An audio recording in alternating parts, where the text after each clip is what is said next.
Over any flu, you getting your ass off. You wear this? Getting your ass off. You wear too much red. We know it's different oranges. We know, but it's orange, nigga.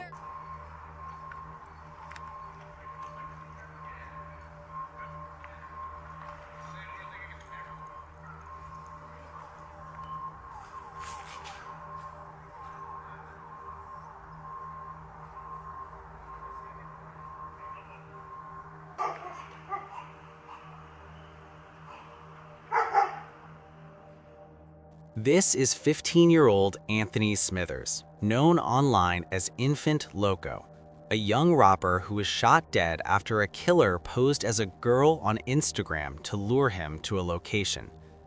Just before 12:46 a.m. on October 5, 2025, frantic 911 calls led police to the 800 block of West 97th Street near Vermont Avenue in South Los Angeles, California, where officers found Anthony lying in a driveway, suffering from multiple gunshot wounds after a white sedan pulled up and opened fire. Just minutes before the shooting, he had been messaging an Instagram account that presented itself as a young woman, exchanging messages and planning a late-night meetup at that exact location, believing he was about to meet someone in person. As investigators began piecing together what happened, they discovered that the account he had been talking to was not who it claimed to be, and that the entire interaction had been part of a setup. But to understand how a 15-year-old rapper was lured through social media and led directly into a deadly ambush, we have to go back to the very beginning. This is the life and death of Anthony Smithers. Anthony Smithers, known online as Infant Loco, was just 15 years old at the time his name began circulating across social media and police reports. Based on his age and the timeline of events, he was born around 2009 or 2010, growing up in South Los Angeles in an environment where identity, territory, and affiliation shaped daily life. He was not someone removed from the streets, he was part of it.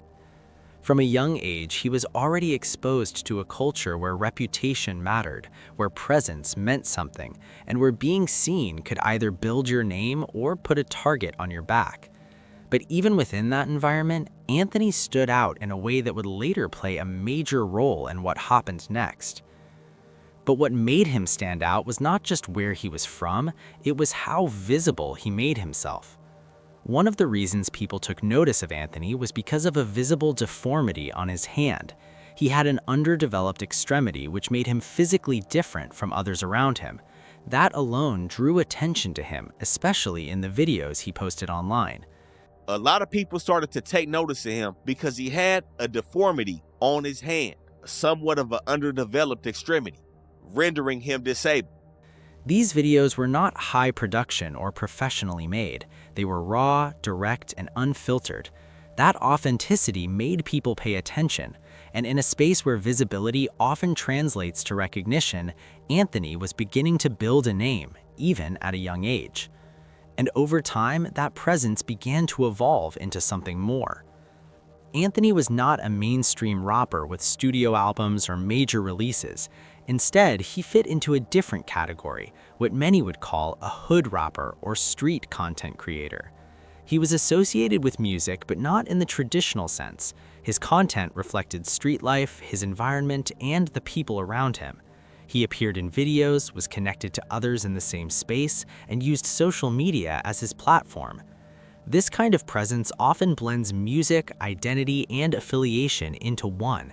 It's not just about talent, it's about representation, and Anthony represented where he was from. But that representation came with a cost. Anthony was affiliated with the Hoover's Criminals, commonly referred to as the Hoovers. This group has a long history in South Los Angeles. Originally tied to the Crips, they later separated and became independent, developing a reputation for being aggressive and highly active in street conflicts. Within that environment, affiliation is not just a label, it defines who you associate with, where you can go, and who sees you as an enemy. The Hoovers are often described as having conflicts with multiple groups, sometimes even other Crip sets. That level of conflict means that members are constantly navigating risk, whether they realize it or not. And that's where the larger issue comes into focus. Gang conflicts in South Los Angeles are not always simple rivalries between two groups. They're layered, complex, and constantly shifting. Different sets within the same larger network can still be enemies. Territory plays a major role. Being in the wrong place at the wrong time can be enough to trigger violence. And in recent years, social media has added a new dimension to these conflicts.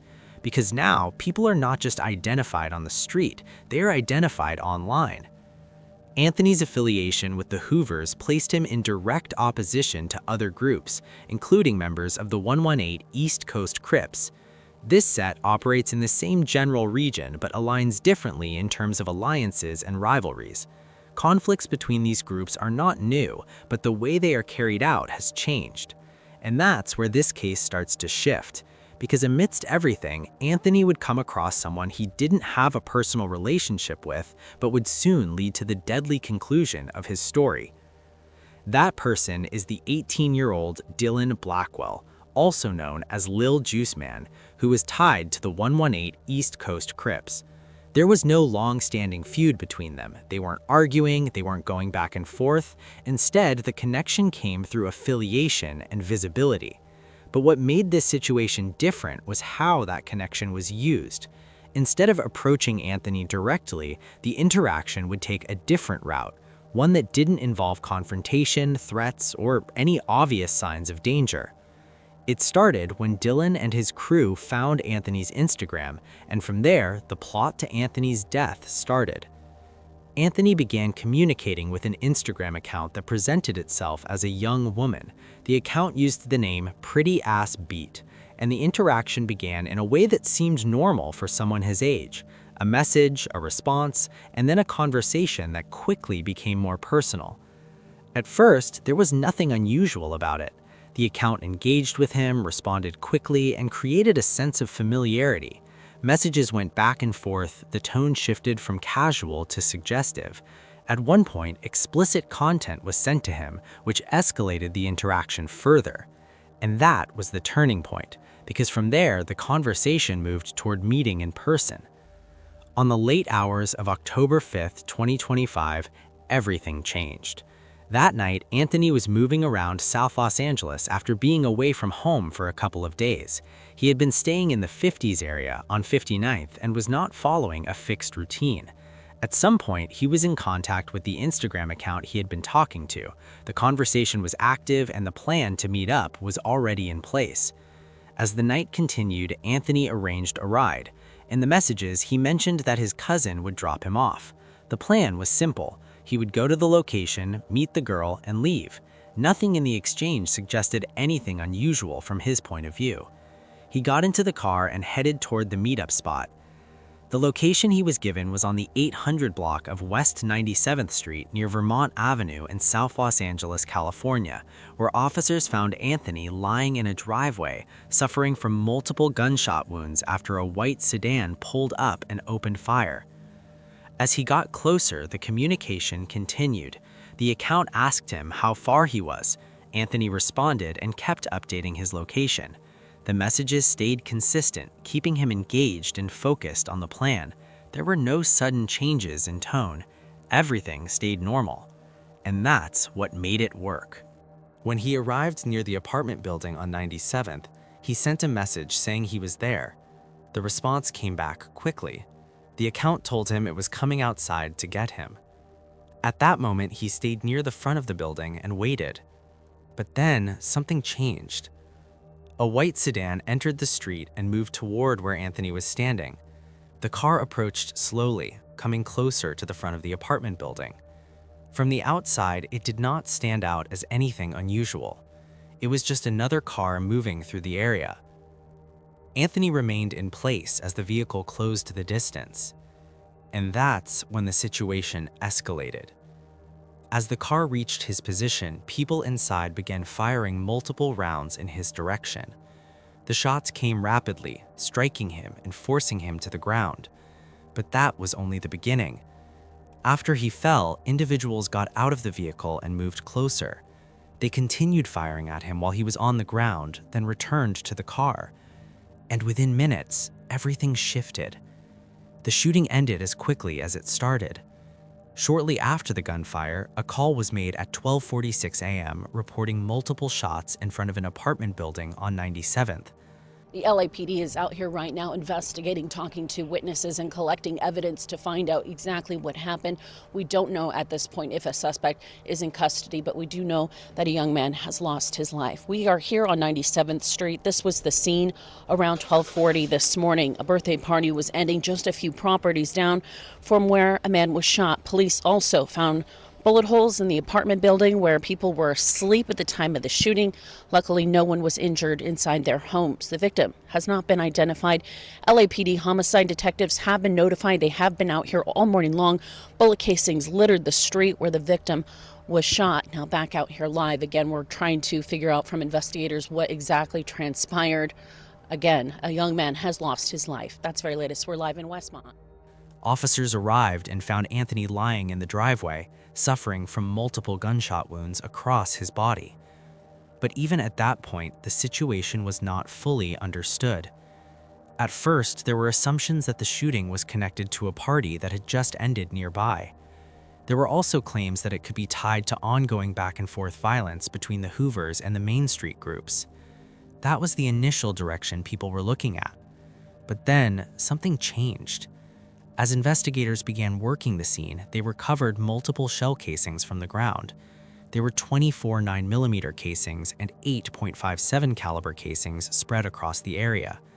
The number of rounds and different calibers pointed to more than one shooter being involved.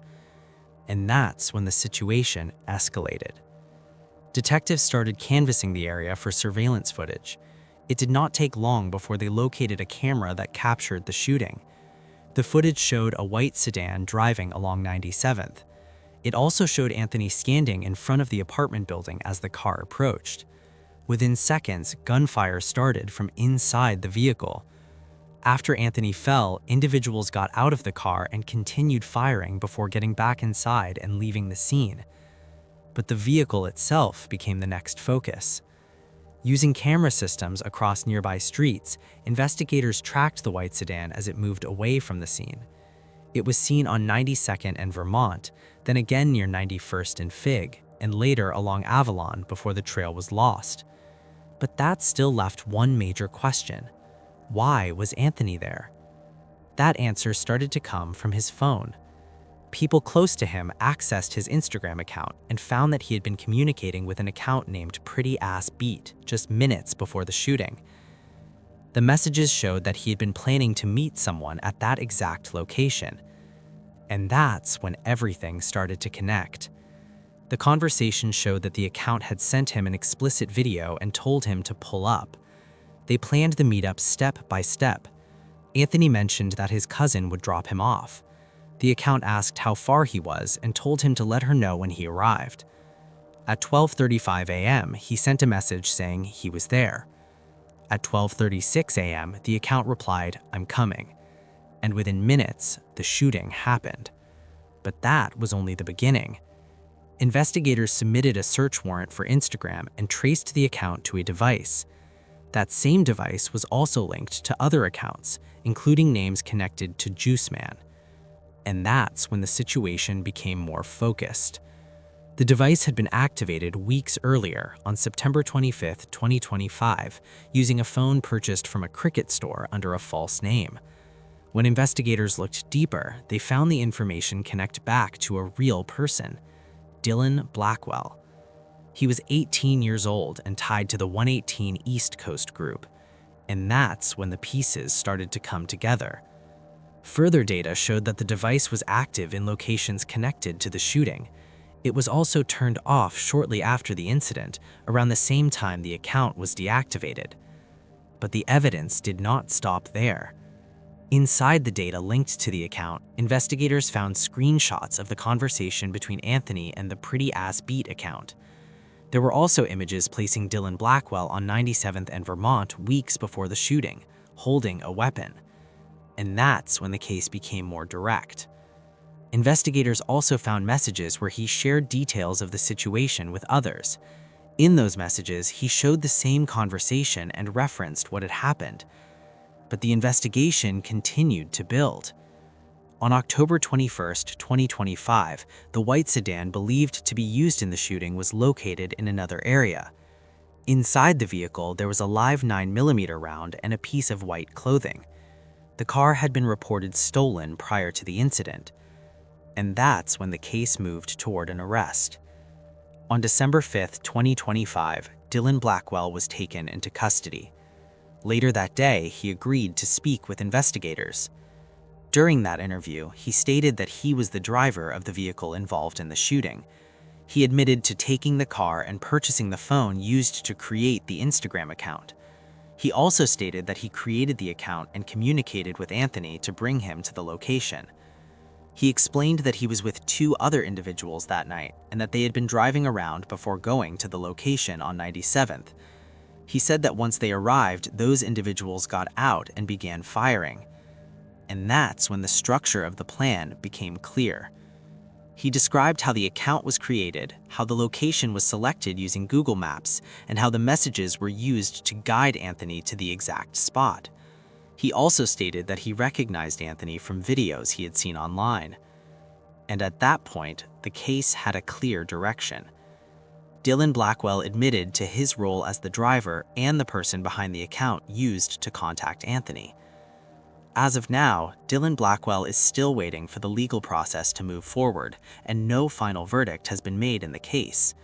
There has been no confirmed outcome yet in terms of trial or sentencing based on the information available. But even with him in custody, the case is not fully closed. He said there were 2 other people involved in the shooting, but as of now, those individuals have not been clearly identified in the same way. That means part of what happened that night is still unresolved, and the case remains ongoing. But while the legal side continues, the situation did not stop there. Because for Anthony's family, everything already changed. He was only 15 years old, still young, still figuring things out, still in the middle of building his life. And in just a short span of time, everything was taken from him. And that's what makes this case hit differently. Because this case points to 2 clear dangers happening at the same time. First, talking to people online without knowing who they really are. A person can pretend to be anyone. They can send videos, talk normally, and gain your trust in a short amount of time. And once that trust is there, it becomes easy to control where you go and what you do next. And second, being involved in gang conflicts adds another level of risk. Because in that environment, people are not just looking at who you are in person, they're watching online too. They see what you post, who you associate with, and where you move. And sometimes that information is used against you.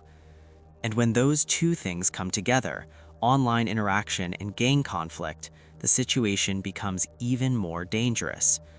Because now it's not just about what happens on the street. It starts on your phone. And by the time it reaches the street, everything has already been set up. What do you think about it? Let us know what you think in the comments below. And if you found this story intriguing, please like, share, and don't forget to subscribe for more stories like this.